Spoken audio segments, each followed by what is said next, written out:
அது ஆட்சியில் பங்கு அப்படின்னா அதுல 2 விதமான விஷயங்கள் இருக்கு. ஆட்சியில் பங்குன்றது. கூட்டணியா போட்டி போடும்போது கூட்டணிக்கு தலைமை தாங்குற கட்சி மெஜாரிட்டி பெறலைன்னா, மற்ற கட்சிகளின் உதவியோடு ஆட்சி அமைக்கும்போது ஆட்சியில் பங்கு குடுக்க வேண்டிய ஒரு அவசியம் வரும். அது மாரி ஒரு விஷயம் வந்து 2006ல நடந்தது. அப்போ கலைஞர் அவர்கள் வந்து காங்கிரஸுக்கும், பாமகவுக்கும் ஆட்சியில பங்கு குடுக்கல. இன்னொரு வகையான விஷயம் என்னன்னா, மெஜாரிட்டி ஒரு கூட்டணிக்கு தலைமை வகிக்கிற கட்சி மெஜாரிட்டி வந்தாலுமே ஆட்சியில பங்கு குடுக்குற ஒரு விஷயம். இப்ப ஆந்திரால வந்து பாஜகவுக்கு பங்கு குடுத்துருக்காங்க. தெலுங்கு தேசம் அங்க மெஜாரிட்டியோட தான் இருக்கு. அந்த மாதிரியான ஒரு நிலைப்பாடு.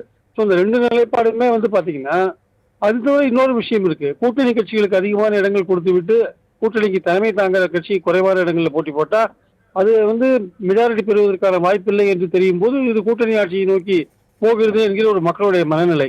ஸோ இந்த 3 விதமான விஷயங்கள் இருக்கிறதால, இந்த 3த்துக்குமே வந்து எந்த விதத்திலேயும் வந்து திமுக வந்து உடன்படவில்லை. அதாவது குறைந்த இடங்கள்ல போட்டி போட்டு மெஜாரிட்டி வாங்க முடியாத ஒரு நிலைக்கு அவங்க போக விரும்பல. 2வது வந்து இழுபறியான ஒரு நிலை வரும்பொழுது, அப்பவும் வெளியில இருந்து ஆதரவு குடுக்கணும் அப்படின்ற மாரியான ஒரு கலைஞர் என்ன செஞ்சாரோ, அதே மாரியான ஒரு முடிவு எடுப்பாங்க போல இருக்கு. 3வது மெஜாரிட்டி வந்தாலுமே கூட்டணி கட்சிகளுக்கு பங்கு கிடையாதுன்றதுல தெளிவா இருக்காங்க போல இருக்கு. அப்போ காங்கிரஸ் போன்ற இயக்கங்கள் வந்து எழுப்புற விஷயங்கள் இருக்குல்ல, ஆட்சியில் பங்கு, அதிகாரத்தில் பங்கு, அது எந்த விதத்திலயும் வந்து திமுக குடுக்கறதுக்கு ரெடியா இல்லன்ற ஒரு விஷயத்த பார்க்கிறோம். அது இனிமே காங்கிரஸ் தான் முடிவு பண்ணணும். அந்த விஷயத்துல அவங்க வந்து ரொம்ப உறுதியா இருக்காங்களா இல்லையான்றத காங்கிரஸ் தான் வரப்போற 22ஆம் தேதிக்கு அப்புறம் பேச்சுவார்த்தைகள் இருக்கு. காங்கிரஸோட எங்க கூட்டணி சுமூகமா தான் இருக்கு. பேச்சுவார்த்தைகள் 22க்கு மேல நடக்கும். அப்போ அது எந்த அளவுக்கு வந்து அவங்க வலியுறுத்துறாங்க.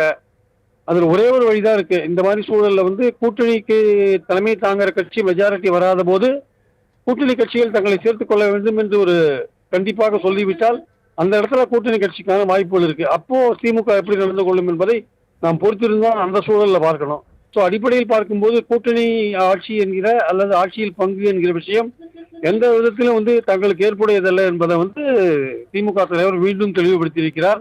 இது காங்கிரஸுக்கான மெசேஜ் மட்டுமல்ல. இதே ஸ்டாண்டு தான் அதிமுக தரப்புலயும் சொல்றதை நம்ம பார்க்கிறோம் நம்ப.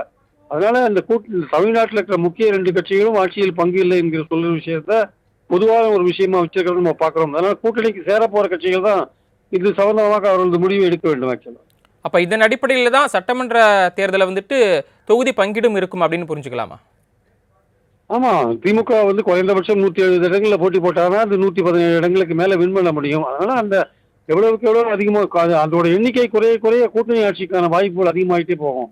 அதனால அவங்க அதிகமான இடங்கள்ல போட்டி போடுவாங்க. கூட்டணி கட்சிகளுக்கான இடத்த வந்து அவ்வளவா ஏத்தி கொடுக்க மாட்டார்கள். ஒரு அளவோட ஏற்றுவார்கள். ரொம்ப ரொம்ப அவங்க எதிர்பார்க்கிற அளவுக்கெல்லாம் ஏத்தி கொடுக்கறதுக்கான வாய்ப்புகள் ரொம்ப ரொம்ப குறைவு.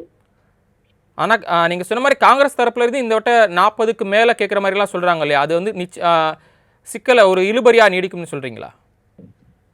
இத பத்தி முடிவு செய்ய வேண்டியது காங்கிரஸும், திமுகவும் தான். திமுக வந்து 40க்கு குடுக்க முடியாது. நாங்க 30 தான் குடுக்க முடியும் அப்டின்னா, அத ஏத்துக்கிறது டேக் இட் ஆர் லீவ் இட்ன்றது வந்து காங்கிரஸ் கையில தான் இருக்கு. நன்றி திருப்பிய இணைப்பிலிருந்து உங்களுடைய கருத்துக்களை பகிர்ந்து கொண்டமைக்கு.